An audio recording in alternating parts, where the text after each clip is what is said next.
तो राम मंदिर में दान चढ़ावे को लेकर उठे विवाद की गूंज अभी थमी भी नहीं थी कि अब मध्य प्रदेश के आगरमालवा स्थित मां बगलामुखी मंदिर में भी दान और चढ़ावे को लेकर गंभीर आरोप सामने आ गए।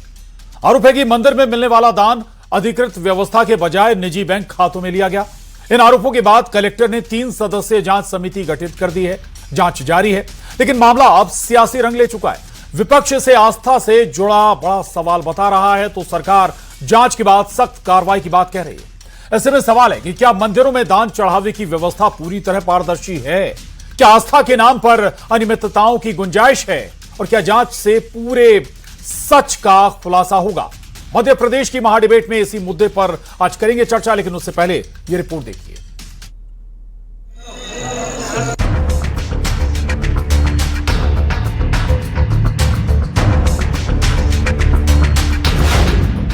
निजी खातों में दान, लूट भगवान के नाम।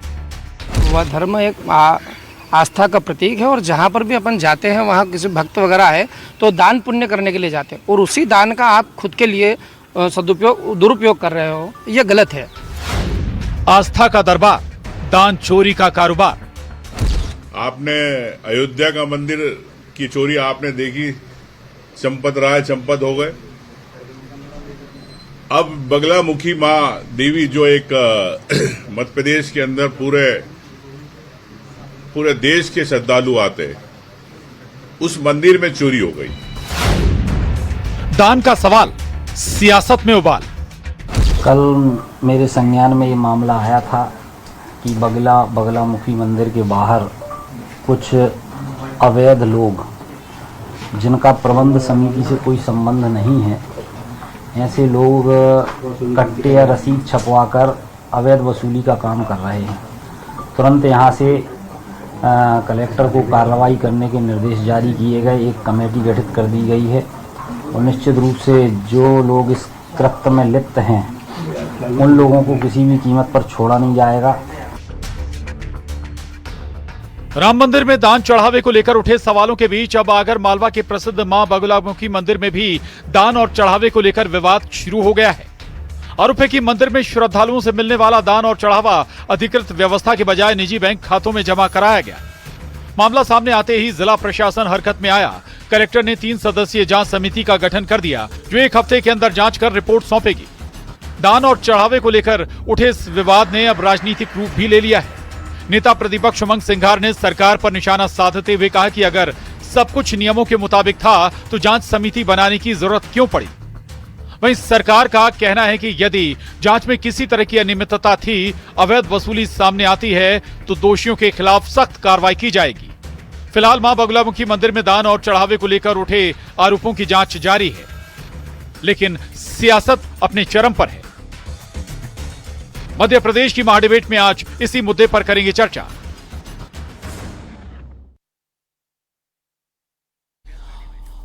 तो राम मंदिर हो या फिर बद्रीनाथ धाम या फिर गणेश मंदिर, खजराना गणेश मंदिर, और अब बात बगलामुखी मंदिर की भी हम कर रहे हैं, क्योंकि यहां भी गड़बड़ी सामने आई है। जो चढ़ावा है उसमें चोरी का मामला सामने आया और यहीं से सवाल उठता है कि आखिर ये चोरी हो कैसे रही थी, कब से चोरी हो रही थी, क्या किसी को इसकी जानकारी नहीं थी? हमारे साथ बेहद खास मेहमान जुड़ रहे हैं, चर्चा उनसे करेंगे। हमारे साथ वीएचपी प्रवक्ता जितेंद्र चौहान जी हैं, इसके अलावा अमित चौरसिया जी प्रवक्ता कांग्रेस, शैलेशानंद गिरी जी हिंदू धर्मगुरु, शशिकांत त्रिवेदी जी वरिष्ठ पत्रकार। आप सभी का बहुत स्वागत है इस बेहद खास चर्चा में।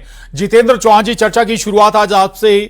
आखिर इतनी बड़ी चोरी, और सबसे बड़ी बात है कि एक अलग व्यवस्था बनाकर, सरकारी व्यवस्था से हटकर एक अलग व्यवस्था बनाकर बगलामुखी मंदिर में चोरी की जा रही थी, अलग अकाउंट में पैसा जा रहा था। सवाल यह कि आखिर सिस्टम को इस बात की जानकारी क्यों नहीं पड़ती? और यह सवाल केवल एक मंदिर का नहीं है, 4 बड़े मंदिर, बड़ी ट्रस्टों के नाम अभी सामने आ गए। क्या यह जरूरत नहीं महसूस कराता कि आप प्रदेश भर के सभी ऐसी बड़ी ट्रस्टों की एक बार फिर से जांच कराएं, फिर से पारदर्शी सिस्टम बनाएं?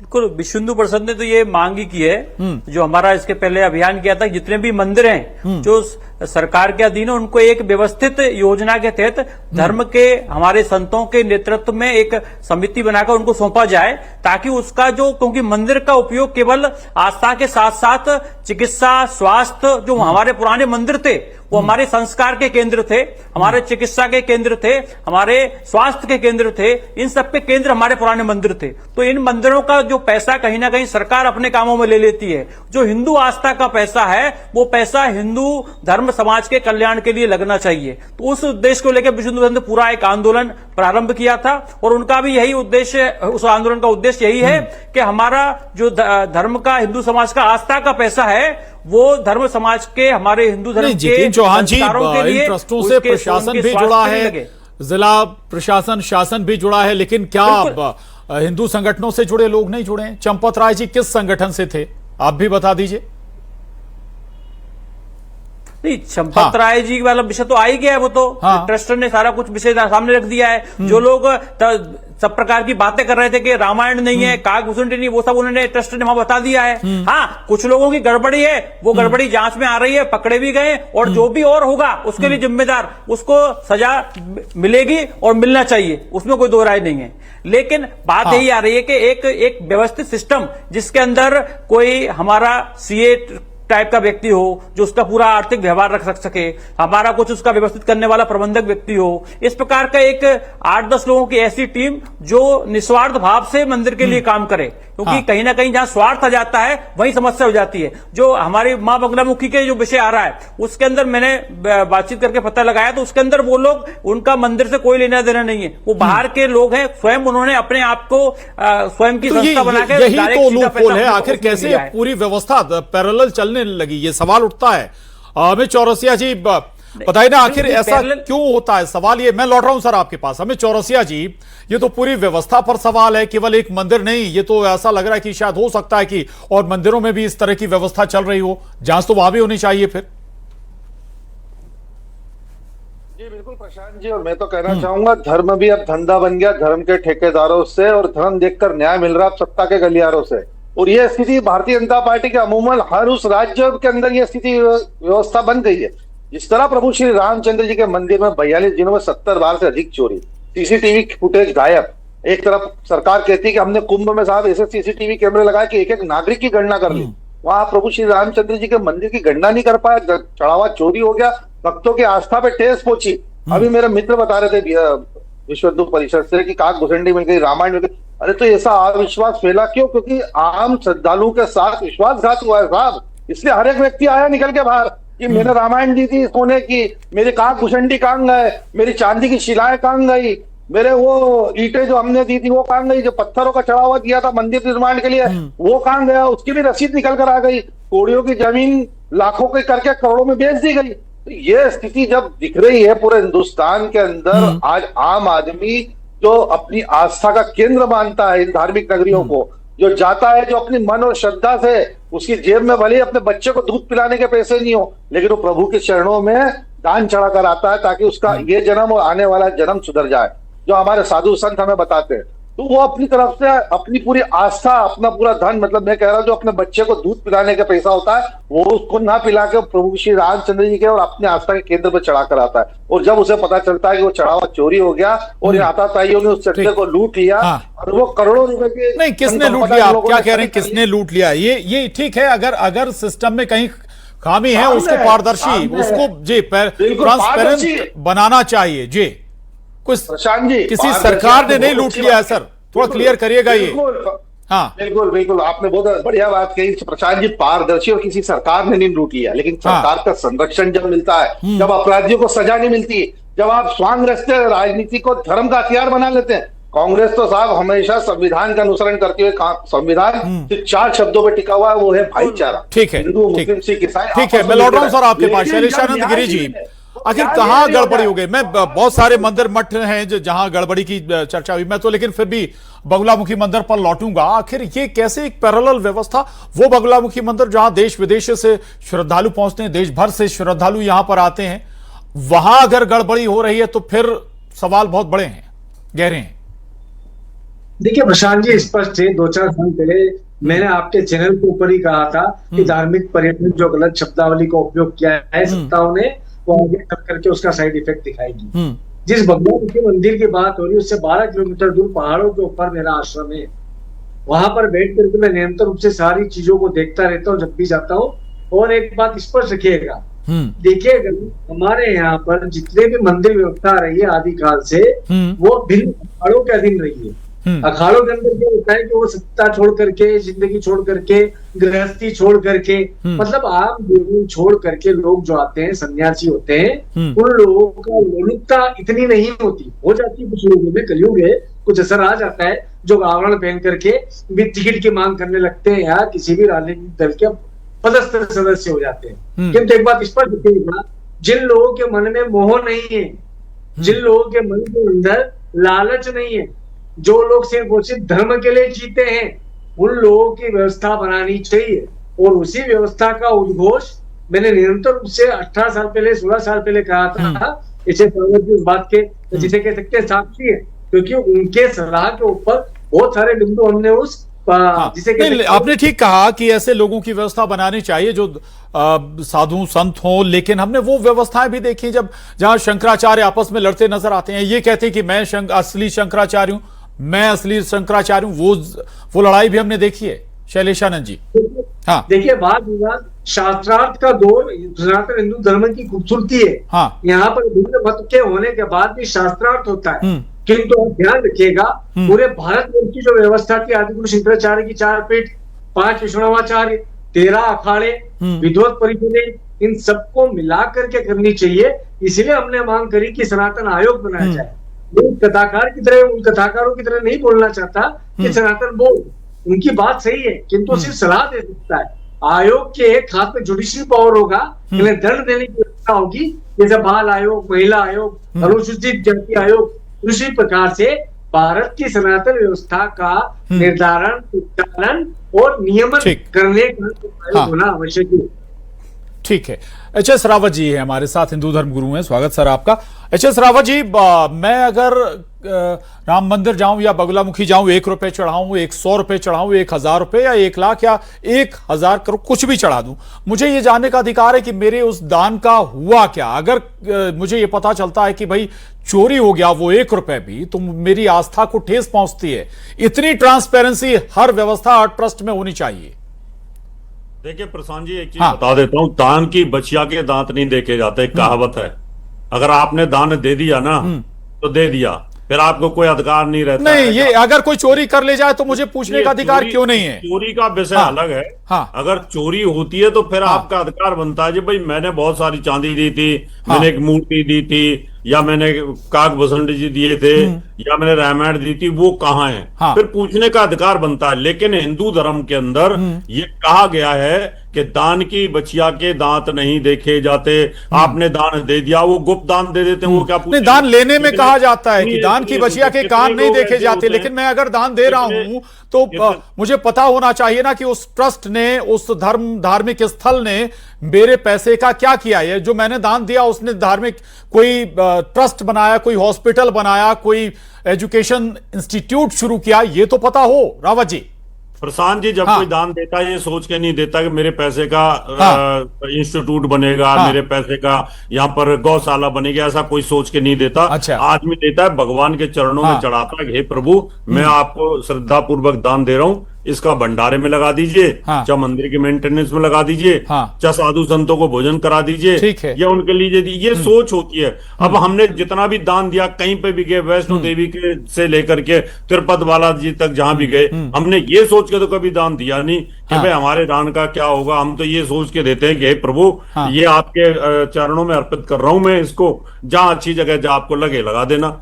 और फिर दोबारा कहीं पूछा भी नहीं जाकर के आज तक भैया मैंने जो दान दिया था उसका क्या हुआ। और कितने लोग ऐसे होते हैं, आप अगर जाएंगे मुंबा देवी के अंदर, आप जाएंगे, आप तिरुपति बालाजी में जाएंगे, या आप सिद्धि विनायक जाएंगे, लोग भर भर के गुप्त दान करते हैं। वो कभी पूछते हैं क्या? मैं फिर कह रहा हूं, गुप्त दान हो, कैसा भी दान हो, लेकिन उसका उपयोग गलत हो गया तो फिर सवाल उठेगा। शैलेशानंद जी, इस बात से सहमत हैं आपकी भाई चोरी हो रहा है, मैं दान देता जाऊं, मैं पूछूं भी ना या मैं जानना भी ना चाहूं कि वो दान कहाँ गया, क्या हुआ उसका इस्तेमाल? मैं आ रहा हूँ रावत जी। हाँ एच एस रावत जी की बात में एक पक्ष है सनातन का, हाँ। दूसरा पक्ष सनातन का जो वेदांग है वो कहता है कि दान पात्र कीजिए कुपात्र को नहीं। अब मंदिर में पात्र कुपात्र को नहीं ढूंढता एच एस रावत जी, बिल्कुल ठीक कहा। वैदिक काल के अंदर जितने भी मंदिर थे उनकी जो संपदा होती थी, जो दान होता था, उसका जो स्थापन होता था, उसका जो उपयोग होता था, उसका जो विनियोग होता था, उस क्षेत्र के विकास, शिक्षा के ऊपर, अस्पतालों के ऊपर, यानी कि चिकित्सा के ऊपर और सुरक्षा के ऊपर, उस राज्य की सुरक्षा के ऊपर होता था। अब आजकल क्या हो गया है कि हर जगह पे तो ओयो बुकिंग है, हर जगह पर तो धर्मशालाएं के नाम पर होटलें खुली है। तो मैं इस व्यापारीकरण के खिलाफ बोलता आया हूं कि दान दीजिए, किंतु किसी निजी व्यक्ति के उद्भव के लिए जो कि उस योग्य नहीं है, पात्र नहीं है, जो व्यवस्था जो पात्र नहीं है, उस पात्र के उत्थान के लिए आप यदि दान दे देंगे तो आपके लिए दान का महत्व खत्म हो जाएगा। कुल मिलाकर के दान देते समय तो आंखों में आंखें भी नहीं मिलाई जाती। यदि आपने आंख मिला ली, ये बात समझ के रखिए, तो दान आपका ऋण हो जाता है, वो दान नहीं कहलाता है। तो गुप्त दान एक अलग है, किंतु आजकल के ट्रस्टों का दान जो है उसके उपयोग का आपको यदि मालूम नहीं है तो दान नहीं करना है। हमें उसका उपयोग हमें मालूम होना चाहिए कि उसका विनियोग कहाँ हो रहा है, उसका उपयोग कहाँ हो रहा है। तो मेरा निजी मंतव्य है। ठीक है, अमित चौरसिया जी का भी इस पर रिएक्शन चाहूंगा। अमित जी। मैं यही कहना चाह रहा हूं हम तो, जब व्यक्ति दान दे रहा है और दान की अगर चोरी हो रही तो सरकार का काम है कि एक निष्पक्ष जांच करा, तुरंत सजा दे, ना कि बचाए। लेकिन देखा हमने जिस तरह श्री राम मंदिर के अंदर चढ़ावा चोरी के अंदर पूरे ट्रस्ट के सदस्य को बचाया गया। वो जांच जारी है सर, जांच जारी है, SIT जांच कर रही है, किसी को बचाया नहीं जा रहा है, जल्दी तस्वीर भी साफ हो जाएगी। हाँ प्रशांत जी, छोटे मोटे कारीगर, ड्राइवर, चौकीदार, माली पे केस दर्ज करने से नहीं होता है। जब आपने मुख्य संरक्षणकर्ता प्रधानमंत्री जी के आदेश पे ट्रस्ट बना है तो ट्रस्ट के सभी लोग दोषी थे उसके अंदर। इस्तीफा देकर उसी समय अलग हो जाना चाहिए था, लेकिन किसी ने भी इस्तीफा नहीं दिया। जब पूरे देश में जनता का विरोध और आक्रोश सामने आया तब जाके चंपत राय जी ने और अनिल मिश्रा ने इस्तीफा दिया है। मैं कहता हूँ नूपेंद्र मिश्रा, भारतीय जनता पार्टी विश्व हिंदू परिषद कहती कि कार सेवकों पे गोली चलाई, कार सेवकों पे गोली चलाने वालों को अपने निर्माण समिति का अध्यक्ष बना दिया। शर्माना चाहिए इन लोगों को। और ये पूरी तरह से हर, चाहे वो उज्जैन हो, बद्रीनाथ धाम हो या अन्य मंदिर हो, ये विश्व हिंदू परिषद और भारतीय जनता पार्टी RSS से जुड़े हुए संघीय संगठन उन मंदिरों पर कब्जा करके वहां पे चढ़ा रहे हैं। आ रहा हूं जी, राम को काल्पनिक कहने वाले लोग बात कर रहे हैं, जो कोर्ट में हलफनामा देते हैं कि राम है ही नहीं, उनके मुंह से ये बातें अच्छी लगती नहीं है। कोर्ट में हलफनामा किसने दिया था? राम सेतु को तोड़ने की बात किसने की थी? कोर्ट में हलफनामा किसने दिया था? आपने दिया था कोर्ट में हलफनामा कि राम काल्पनिक है। किसने कहा था? कांग्रेस ने कहा था। और राम मंदिर के लिए जो वकीलों की फौज खड़ी की थी वो किसने खड़ी की थी? कांग्रेस ने की थी। अमित चौरसिया जी, आप पता कर लीजिए किसने खड़ी की थी? वकीलों की फौज किसने खड़ा की थी? जो राम मंदिर बनने की साइन देना चाहते थे वो एक कांग्रेस थी। आज केवल उस चोरी के नाम पे इनको हिंदू को, धर्म को अपमानित करने का, इनका हमेशा धर्म रहा है हिंदू धर्म को अपमानित करना। यही कांग्रेस का काम है। कैसे हिंदू धर्म की आस्था कम हो, कैसे हिंदू धर्म का अपमान हो, यही इनका विषय है। यही करना चाहते वर्ष के लिए जी। ठीक है, आपको शर्माना चाहिए। नहीं जितेंद्र चौहान जी, राम मंदिर नहीं बनने देना चाहिए। जितेंद्र चौहान जी, अगर जो चढ़ावा आ रहा है उसका सदुपयोग तो होना चाहिए ना। आप भी ये बात कह रहे थे, और ये बात अगर मैं 1 रुपए भी दान कर रहा हूं तो भाई पता होना कि वो दान सही जगह जा रहा है, सही जगह लग रहा है। ठीक है, जो बात रावत जी गिना रहे थे वो बिल्कुल सही, ठीक है, लेकिन कम से कम पता तो होना चाहिए। और हिंदू संगठनों से जुड़े इस समितियों में हैं, नए जो महासचिव बनने जा रहे हैं राम मंदिर ट्रस्ट के, वो भी हिंदू संगठन से जुड़े हुए हैं जितेंद्र जी। बिल्कुल। हाँ, तो उसके लिए मैंने आपसे पहले ही शुरुआत में जो कहा कि विश्व हिंदू परिषद तो इस ओर पहले से प्रयास कर रही है कि हमारे जो सभी मंदिर आस्था के केंद्र हैं उनका रखरखाव, उनका पूरा एक संत समिति और एक ऐसी समिति के साथ में हो जो निस्वार्थ भाव से, बिना किसी स्वार्थ, जिसका कोई स्वार्थ ना हो, ऐसे लोगों के हाथ में हो और वो उसका पूरा संचालन मंदिर के आस्था, उसके साथ साथ उसको इस तरीके से करें कि जो आप जो कह रहे हैं कि शिक्षा, स्वास्थ्य और सुरक्षा, ये हमारे मंदिर, इसके प्राचीन मंदिर इसके केंद्र थे। हमारे जो मंदिरों में जो आचमन भी मिलता था वो मौसम अनुकूल मिलता था, उसका हर बरसात में अलग टेस्ट होता था, उसके अंदर अलग आयुर्वेद था, एक आयुर्वेद चिकित्सा केंद्र था, यानी मंदिर हमारे आयुर्वेद के केंद्र थे। तो ऐसे मंदिर और हमारे आस्था के केंद्र रहे हैं जो जो हम देखेंगे तो अगर आजादी के बाद किसकी सरकार रही, मंदिरों पर क्या ध्यान नहीं दिया गया। मंदिरों, जहां तक हिंदू मंदिरों को सरकारों के हवाले कर दिया गया, उनके पैसे का पूरा उपयोग मस्जिदों और मदरसों में किया गया। मस्जिद मदरसे का पैसा कोई हिसाब नहीं इनके पास, कांग्रेस के पास, वो बात नहीं करेंगे। उनका पैसा कहां जा रहा है, उसके लिए अलग से कानून बना दिया। जितेंद्र चौहान जी, अब व्यवस्था दुरुस्त कर दीजिए मस्जिद मदरसे का। जितेंद्र चौहान जी, पैसे का उपयोग ये करेंगे हज हाउस बनाने के लिए। अब व्यवस्थाएं दुरुस्त हो सकती है ना।